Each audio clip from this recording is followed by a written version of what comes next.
कोई स्वर्ण की लड़की रहेगी और उसे किसी लड़के ने प्रपोज किया और उसने ना बोल दिया और वो लड़का जाके केस कर दिया लड़की पे, तो लड़की का एकेडमिक कैरियर तो खत्म होगा ही होगा, साथ में जो है उसको 3 साल से 10 साल तक जो है जेल रहना पड़ेगा। देखिए, मनीष कश्यप जनसुराज का नेता है, पहले बीजेपी का भी नेता था, लेकिन अभी एग्जाम्पल किस तरीके से दिया है। डायरेक्ट समाज में ना ये लोग कीड़ा है, और ऐसा कीड़ा है जो सब जिसको जिसको ये टच करता है वो सब बीमार हो जाता है।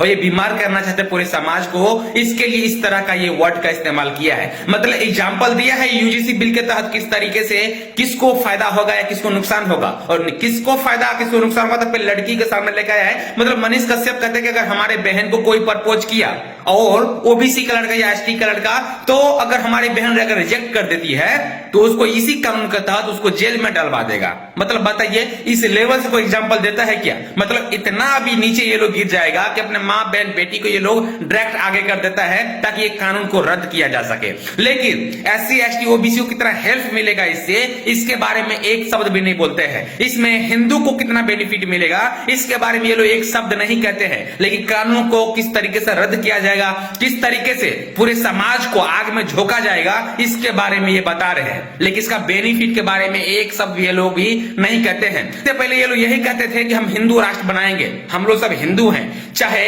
एससी वाले हो, चाहे एसटी वाले, चाहे ओबीसी वाले हो, लेकिन हम लोग सब हिंदू हैं। जब नरेंद्र मोदी जी यही एससी एसटी ओबीसी को और जनरल को एक कर दिया है ताकि सब कॉलेज में एक समान रह सके, एक समान पढ़ सके, कोई किसी को ऊपर दबाव न डाल सके, स्टूडेंट अपने मंजिल की तरफ देखे ना कि जाति की तरफ देखे, इसके लिए ये कानून लाया गया है। तो ये लोग अपने बहन बेटी को आगे अभी कर दे रहा है कि हमारे बहन बेटी के ऊपर एससी एसटी ओबीसी वाले नजर डालेगा। मतलब इस लेवल से ये लोग नीचे गिर गए हैं। बीजेपी के नेता पहले मनीष कश्यप जब था तो उस टाइम इसके ऊपर भी केस हुआ था, ये जेल भी गए थे, लेकिन फिर जनसुराज में गया है, लेकिन फिर भी वर्ड वही इस्तेमाल करता है जिससे समाज को आग में झोंका जा सके और समाज में एक दूसरे को लड़ाया जा सके, इस वर्ड का इस्तेमाल करते हैं। लेकिन देश के प्रधानमंत्री नरेंद्र मोदी जब जब कोई कानून लेके आते हैं वो देश हित में लेके आते हैं। चुनाव हो रहा था उस टाइम भी अमित शाह जी कह रहे थे, गारंटी कहकर जाता हूं एससी एसटी और कि हम एससी एसटी वाले को कभी भी नीचे नहीं होने देंगे और उनका जो अधिकार है उस अधिकार को भी हम कभी नहीं छीनेंगे। लेकिन जब चाहते हैं देश के प्रधानमंत्री अमित शाह जी